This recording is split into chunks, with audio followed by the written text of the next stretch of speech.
Hello there. I am Black Widow, and I am taking over for Chef Z today because I am going to show you how to make a very special cake.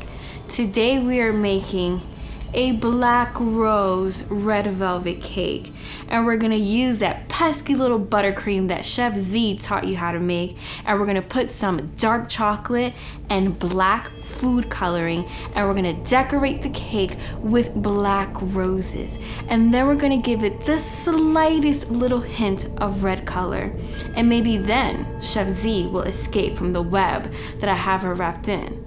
But until then, keep watching, because you won't want to miss this very special Black Widow holiday dessert. We want to start off by whipping together our room temperature butter for a few minutes until it becomes a pale yellow color or even like a super light white color. That's going to take anywhere between 3 to 5 minutes, and then afterwards we're now going to add our sugar, and we're going to cream that together for another few minutes. We're essentially creating the foundations for a light and fluffy cake, so it's really important that you let this whisk away for another few minutes. And then once that's ready, we're now going to take our room temperature eggs and we're going to add them one by one.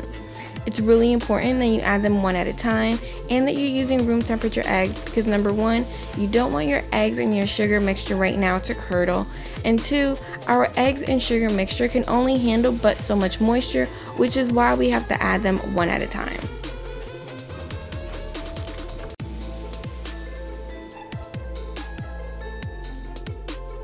And now we're going to add our vanilla extract, and we're going to mix that together just for a few seconds until it's well mixed into our batter. Next up, we're going to add our cocoa powder into our cake flour along with a pinch of salt, and we're going to whisk together all of these dry ingredients until they're well combined, and at the very least you don't want any lumps. This tends to be the case whenever you're working with cocoa powder. Afterwards, we're going to add 1/3 of our dry ingredients into our batter, and then on the lowest speed, we're going to mix this all together, being sure not to overmix your batter. In my cake flour versus all-purpose flour video, I explain why it's really important not to overmix your batter. Then we're going to add 1/2 of our buttermilk along with the second half of our cake flour. We want to mix this again on a low speed and try not to make a mess just like you see me doing here. And now we're going to add the second half of our buttermilk along with some oil. Now this step is totally optional. I like to add a tiny bit of oil whenever I'm making this very particular cake because it's going to make it fudgy. It's going to make it like a hybrid between a brownie and a cake. And I'm doing that specifically for this Halloween cake. If you want to see my regular red velvet recipe, then comment down below. It is my tried and true ride or die recipe. Now we're going to make things spooky, and we're going to make things very red velvety as well. We're going to add our red food coloring, and then we're going to do some science, add some vinegar into some baking soda, and we're going to add it into the mixture while it's still mixing. This is going to be what makes our cake rise. Now we're going to add our cake batter into 2 8-inch cake pans that have been greased and lined with parchment paper. And then we're going to smooth everything out, being sure that everything is nice and level.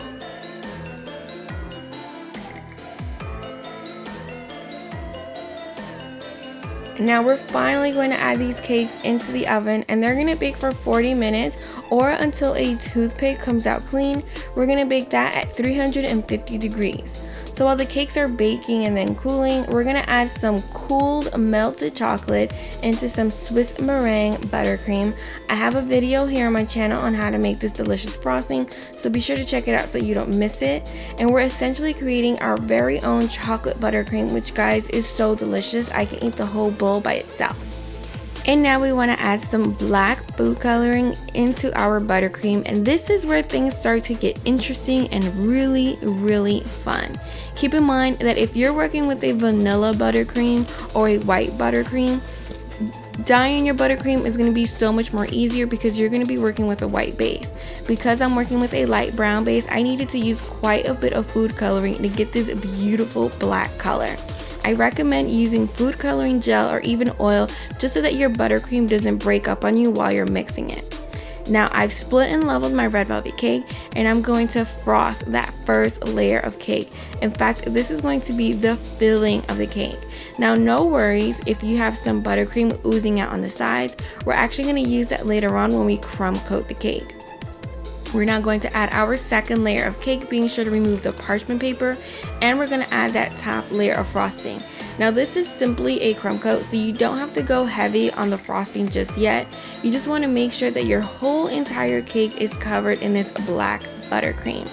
And if you have any excess buttercream that oozed out the sides, this is where it comes in handy, because you can just smear it on the side and then add any extra buttercream that you may need to cover the cake entirely. I don't want to see any red poking through. You then want to chill your cake for about 15 minutes so that you can move ahead and add that second layer of frosting. And this is when you can go really heavy. Now everyone covers and frosts their cakes differently. I like to add a very heavy layer at the very top and then ooze it off the sides, just because I think it makes it super easy to smooth out my edges. Now, you don't have to be a professional to make this cake. In fact, this is a very beginner-friendly cake, so do not be intimidated. Now, say you don't want to pipe rosettes and you just want to stop right here.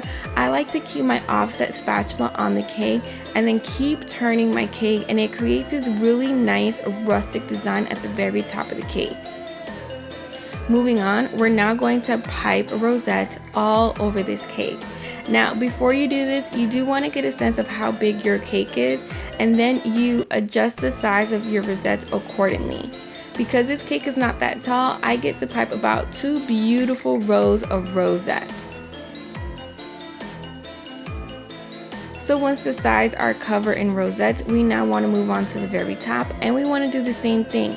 You want to pipe the outer rim or the outer layer, and then you want to move on into the inner layers, and seriously, you just keep going around and around and around until this whole cake is covered in rosettes. And let me tell you guys, this is one of the easiest designs of decorating a cake. Your guests will be really impressed, and at the very end, I like to top it with a very special rosette just to give it that wow factor.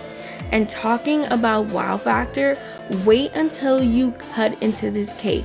Your jaw and your guest jaw is going to fall to the floor, because look at this beauty.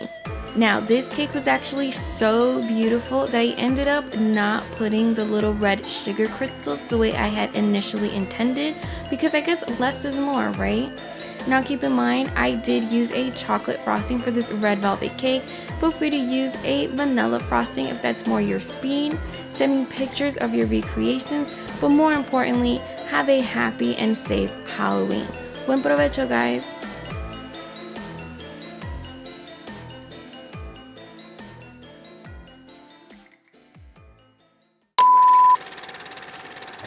So question, so because I'm Black Widow, do you think they're gonna think I'm like the Avengers? Intro. What if I